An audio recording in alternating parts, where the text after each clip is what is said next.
एक दिन माता लक्ष्मी ने माता ख्याति देवी से कहा अपनी मां से, विष्णु पुराण का शब्द है, ख्याति देवी की पुत्री है माता लक्ष्मी। तो माता लक्ष्मी ने माता ख्याति देवी से कहा, हे मां, मान लो संसार में बहुत सुंदर प्रसंग है, अपनी जिंदगी में याद रखिएगा। ये प्रसंग को बहुत ध्यान रखना, शायद बाद में सुनने को मिले ना मिले, उस प्रसंग को ध्यान रखिएगा।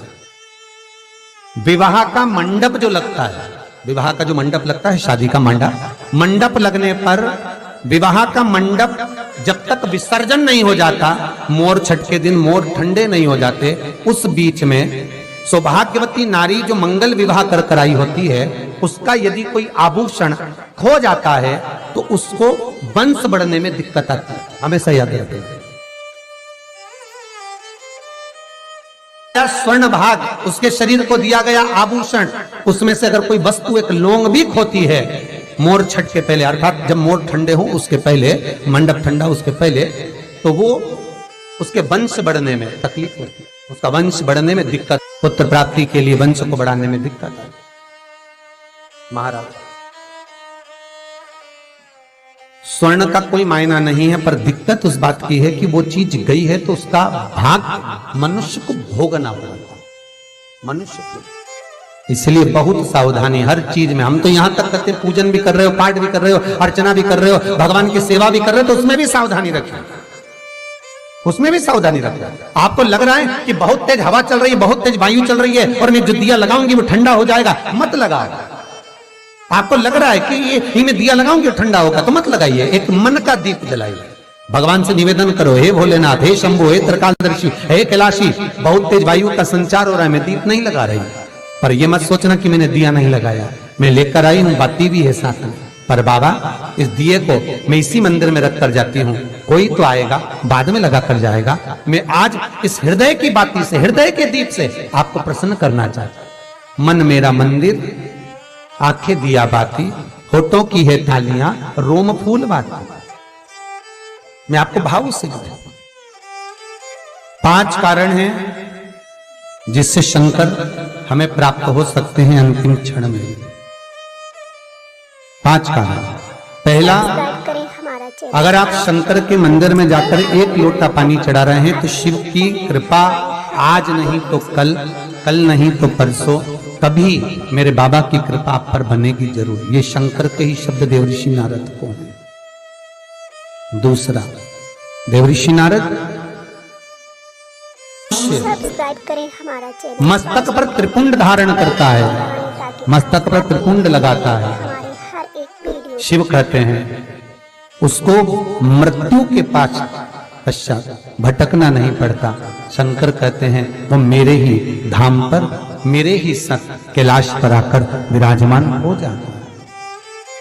तीसरा, सब्सक्राइब करें हमारा चैनल। के नजदीक में, शंकर के पास में हमारे हर एक जो बेलपत्र का वृक्ष रोपित करता है, बेलपत्र का या शमी का वृक्ष जो लगा देता है और वो बेलपत्र शिव को समर्पित होती रहती है, जब तक वो बेलपत्री का वृक्ष लगा हुआ है और उसकी बेलपत्र शंकर को जब तक चढ़ रही है, उसके वंश का कभी नाश नहीं होता है।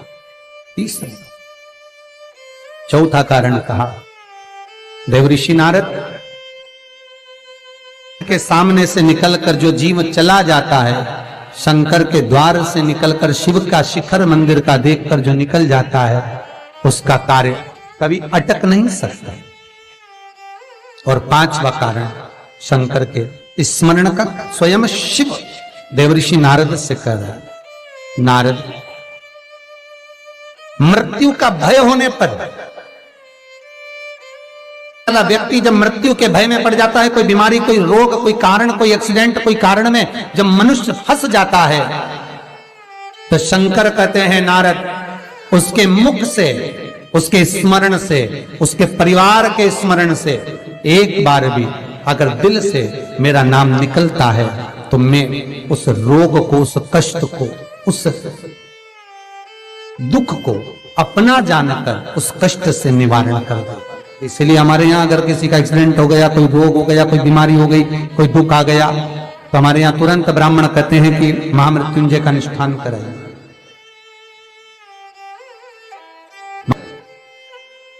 शिव का स्मरण कराइए, शंकर का अनुमोदन कराइए। और फिर निवेदन करूंगा, बारंबार कहता हूं, आज फिर निवेदन करता हूं आप सभी से, अगर शरीर में कष्ट है, घुटने कमर में बहुत ज्यादा तकलीफ है, तो प्रदोष के दिन शंकर के, अभी महाशिवरात्रि आने में तो बहुत समय है, पर प्रयास करना कि प्रदोष के दिन शंकर के मंदिर की चौखट पर बैठकर, शंकर के मंदिर के द्वार पर बैठकर, शंकर पर चढ़ी हुई बेलपत्र खाना चबा चबा कर और घर आकर विश्राम कर 2-1 प्रदोष कर कर देखना, आपके घुटने और कमर में आपको खुद अंतर है। बाबा की बेलपत्र कोई साधारण नहीं है महाराज।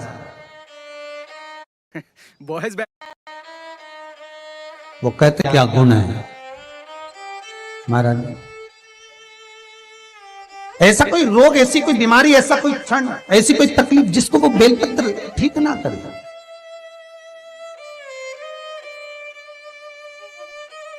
भगवान सुख का भान अपने आप करा देता।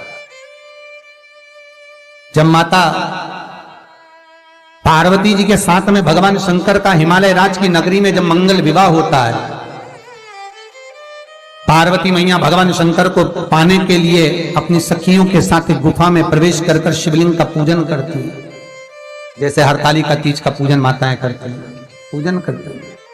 शिव को पाने के लिए अथक प्रयास मां जब करती है, और शंकर जब माता पार्वती को मिलते हैं, जिस समय पर भगवान शिव और पार्वती की मंगल भावर चल रही होती है, तब माता पार्वती भगवान शिव से कुछ प्रश्न कर लेती है।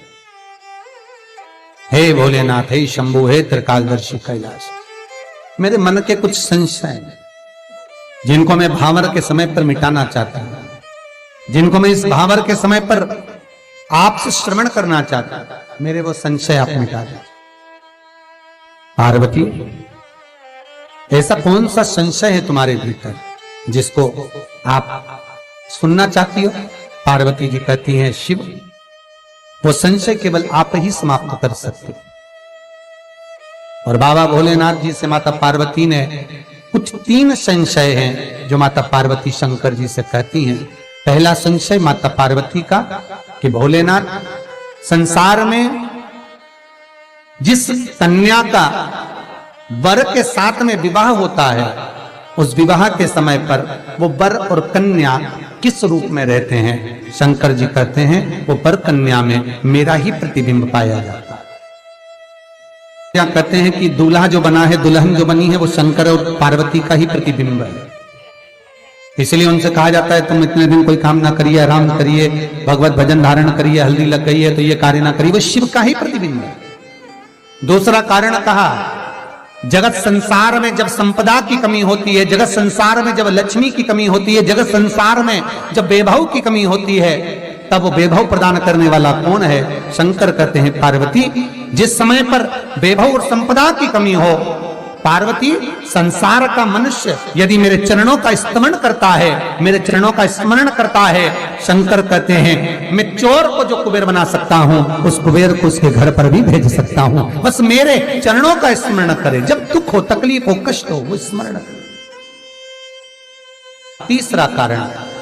तीसरा कारण कहा महाराज, जगत मिथ्या संसार से जब जीव जाए तो उसको आपकी शरणागति किस भाव से मिले? तो कहा पार्वती, केवल मेरे नाम का मंत्र उच्चारण ही मुझे प्राप्त करा देता है। ऐसे 3 संशय पार्वती जी के मंगल विवाह पर हुए हैं। शिवा